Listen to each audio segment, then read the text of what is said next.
कार्तिक मास का महात्म्य। कार्तिक मास पाप नाशक मास है ये, और ये दिव्य प्रभाव बतलाया गया है। यह मास भगवान श्री विष्णु को सदा ही प्रिय तथा भोग और मोक्ष फल देने वाला है। रात्रि में भगवान विष्णु के समीप जागरण करना, तुलसी की सेवा करना, उद्यापन और दीपदान, ये कार्तिक मास के 5 नियम हैं। इन 5 नियम का पालन करने से कार्तिक मास का व्रत करने वाला पुरुष पूर्ण फल का भागी होता है। यह फल मोक्ष और भोग प्रदान करने वाला है। मुनि श्रेष्ठ सौनक जी कहते हैं, पूर्व काल में कार्तिकेय जी के पूछने पर महादेव जी ने कार्तिक व्रत और उसके महात्म्य का वर्णन किया था।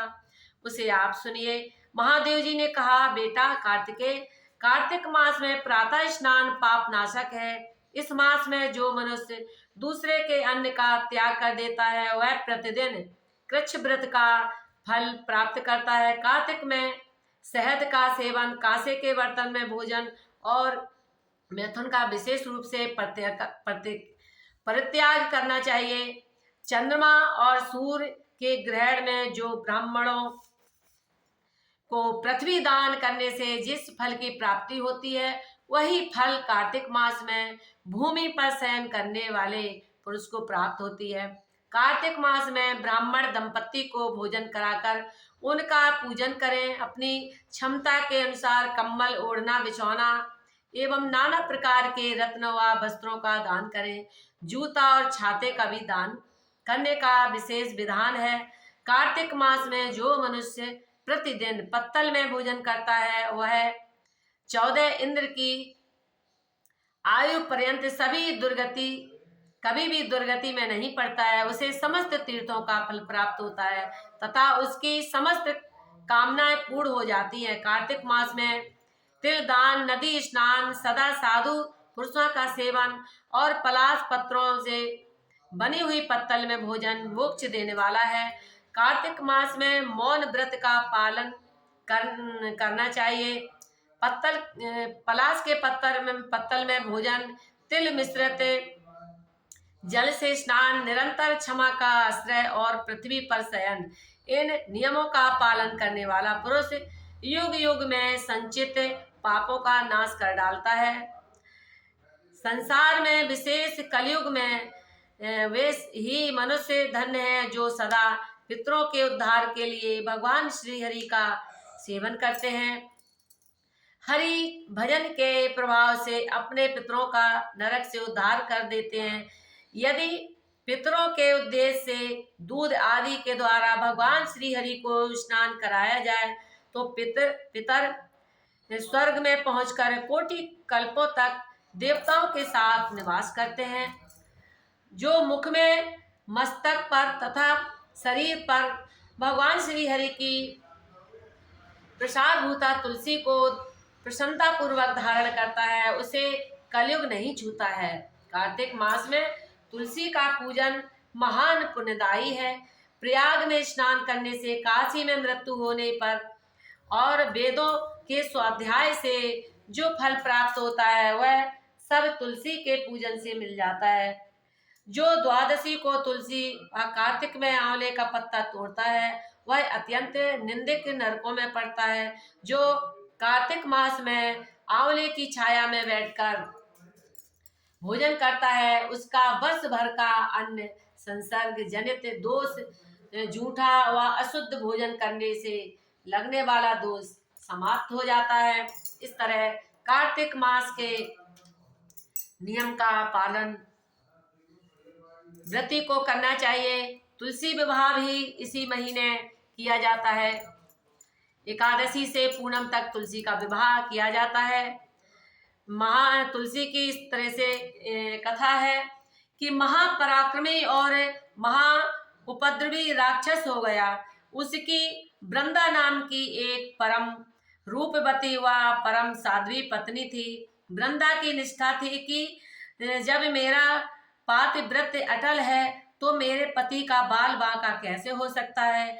हुआ भी ऐसा ही। जालंधर सती वृंदा के व्रत से अजय बन गया। वह मनमाना आचरण कर कर लोगों को सताने लगा। इससे वह व्रत वाले लोग दुखी होकर भगवान नारायण को पुकारने लगे। जालंधर ने देवलोक पर आक्रमण कर इंद्र के साथ युद्ध शुरू कर दिया। भगवान नारायण समझ गए कि जालंधर की यह अजेयता सती वृंदा के पातिव्रत का ही प्रभाव है। व्रत से निष्ठा आती है और निष्ठा का संकल्प जालंधर के साथ जुड़कर इसकी रक्षा कर रहा है। तब वृंदा का सतीत्व खंडित नहीं होता। जब तक वृंदा का सतीत्व खंडित नहीं होता तब तक यह पाप मूर्ति नहीं मरेगा। तब तक यह नहीं मरेगा जब तक यह समाज का और दुख दूर कैसे होगा। भगवान जालंधर के रूप को धारण करके जालंधर बन गए और वृंदा के पास गए। अपना पति ही युद्ध में से लौटा हुआ ऐसा समझकर सती वृंदा ने भगवान नारायण का स्पर्श किया। इससे उसका पातिव्रत खंडित हो गया। उधर युद्ध में जालंधर मारा गया। तब वृंदा को इस बात का जब पता चला तो उसने भगवान को श्राप दिया और कहा कि तुमने मेरे साथ छल किया है और तुम्हारा हृदय जो पाषाण के समान है, इसीलिए तुम पाषाण बन जाओ, पाषाण रूप हो जाओ। भगवान ने उसके पातिव्रत का आदर किया और कहा हम शालिग्राम रूप में पाषाण हो जाएंगे और तुम्हारा यह शरीर जिसे तुम छोड़ दोगी नदी के रूप में परिवर्तित होगा। वह नदी गंडकी नदी के नाम से विख्यात होगी। तुम तुलसी देवी के रूप में मेरे साथ सदा रहोगी। तुम्हारे केश कलापों से उत्पन्न तुलसी वृक्ष के पत्ते आदि से के बिना मेरी पूजा अधूरी मानी जाएगी। तेरे व्रत का तेरी निष्ठा का आदर होगा। लेकिन वृंदा, तूने जालंधर के असत का कवच बनने की गलती की थी। इसीलिए जैसे कांटे से कांटा निकलता है वैसे ही बहुजन हिताय बहुजन सुखाय मुझे यह कार्य करना पड़ा। क्योंकि जब सत्य असत्य का रक्षक बन जाता है तो असत्य का नाश कठिन हो जाता है। वृंदे, तेरे सतीत्व जालंधर के असत्य को पोषित कर रहा था, पाप को पोषित कर रहा था और किसी भी कीमत पर वह नहीं मर रहा था। उसको मारने का केवल एक ही उपाय था कि तेरा सतीत्व खंडित हो। फिर भी तेरे सतीत्व का आदर दुनिया करेगी। हर एक रूप में शालिग्राम बनकर गंडक नदी के तट पर वास करेंगे। हम हमारी पूजा करने वाले प्रतिवर्ष तेरा और मेरा विवाह रचाएंगे। इसके फलस्वरूप उन्हें महान पुण्य की प्राप्ति होगी। भगवान के वचन सुनकर वृंदा संतुष्ट हुई। तब से कार्तिक शुक्ल एकादशी से कार्तिक की पूर्णिमा तक तुलसी विवाह किया जाता है। पातिव्रत धर्म भी सत्य की प्राप्ति के लिए सारे व्रत और नियम का फल है। भगवान की प्राप्ति, सत्य की प्राप्ति, सच्चे रस की प्राप्ति अपने जीवन में कोई ना कोई व्रत होना ही चाहिए। फिर उसमें दृढ़ता से लग जाए तो इस व्रत फिर कहना ही क्या है। व्रत का फल होता है निष्ठा, और अपनी निष्ठा दृढ़ हो तो कोई भी विघ्न, बाधा या मुसीबत नहीं आ सकती है। संकल्प मजबूत होता है तो सभी व्रत भी फलीभूत होता है। इस तरह से तुलसी विवाह की ये कहानी और कार्तिक मास के महात्म्य की कहानी आपको सुनाई है।